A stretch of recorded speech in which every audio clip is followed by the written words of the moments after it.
Hi everyone. Really missed you guys yesterday, but I'm glad to be back today. I have a bit of a cold, so my voice might not be as clear. I know no one ever says they have a cold anymore, but I do, so I apologize.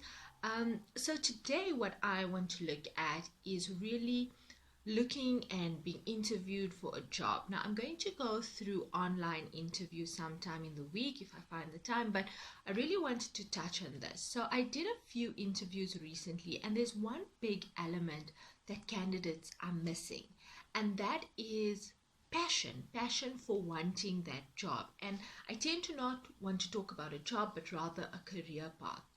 So, one of the very few benefits that COVID 19 brought about was that it stopped us, it stopped everything.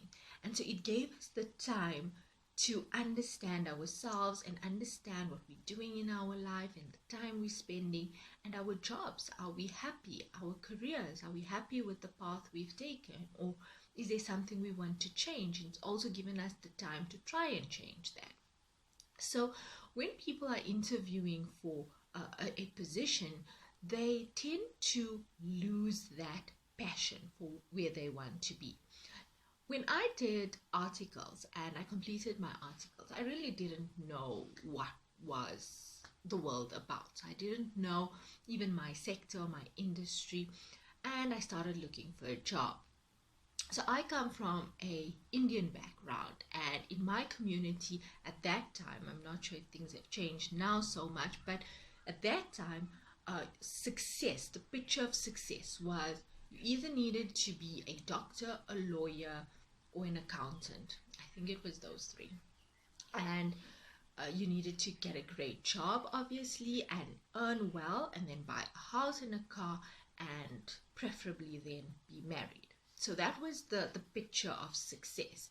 And whether right or wrong, that was where I grew up and how I grew up and what I was listening to. So this became a part of me and my definition of success. So I went and I looked for a job, and I did a bit of contract work, and then I got this really good interview. And when I read the spec, it was like, wow, this is a great position. The salary was really even above what I expected. And I had this office space, and everything was great. So I went for the interview, and as soon as I walked in, I got the sense that I didn't belong here. But anyway, I thought, ignore all of that. This is a great job. So in the interview, I said whatever I thought anyone would want to hear, and I got the job, and I was so excited. Well, fast forward to a few months, I was the most miserable person you could ever find because my nature is not that of the typical accountant. I like to have bold colors, and I want to talk to people, and I'm always the biggest noisemaker in the office, and I want to go to work to have fun. That's me. I spend so much time at work that if I don't have fun, I'm going to be miserable. So the whole culture of the organization I was at and my personality just didn't fit. So yes, I had the office, but I was sitting alone in the office. And my nature is to be a team player. I want to be around people. I want to have creative ideas. So the whole fit was wrong. And I would go to work and I would sit in the parking lot for almost 10 to 15 minutes. I would just sit in my car with this pit in my stomach, not wanting to go in and not wanting to start the day. And I was really, really miserable. And everyone said, but you have this great job.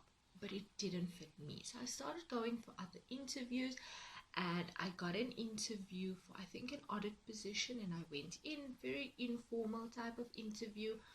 And at the end of the interview, the lady said, I know you came and you wanted this particular position, but I want to put you in as a consultant for a bit, and you can see how that works out for you and let me know. And I thought, wow, that's so daunting. I've never done consulting. I don't know what it's all about. And I tried it. And for the first time ever in my life and in a career situation, I felt alive. I felt I want to go to work. I want to do this. So when people used to tell me, you must love your career and that means you would never work a day in your life, I thought, what absolute BS, to be honest. But when I did this and I loved the people I worked with, and it was challenging environment and I had to think on my feet, I said, well, this is something where I fit in. And taking it a few steps further as a consultant, I would go in and I would fix people's problems and I would leave. And then I thought, no, but I want something more.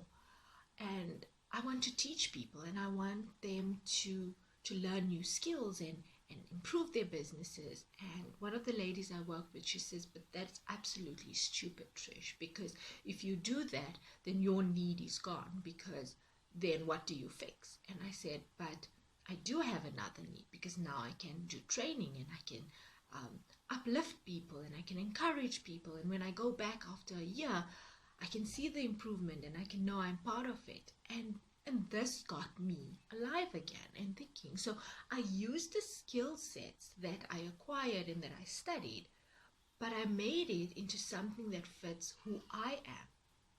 And I didn't want to lose that. So when you are looking for a job, it's not just about going in and saying everything that needs to be said. It's also about analyzing and understanding, is this a culture where you would fit in, where your life would fit in? So remember, as important as our careers is our family, is our hobbies, is our health. So we need to also prioritize those things, and we need to make sure this is a culture and this is an organization where I would fit in, where I would add value, as opposed to just going there, saying everything that needs to get said, getting the job, and then saying, but this is not a place where I add value or that's adding value to my life. So I hope this has inspired you to actually start thinking about your career choices, about the positions you are applying for now, and just to reignite that passion in you for doing something that you love. So have a great Tuesday, everyone. Stay home and stay safe.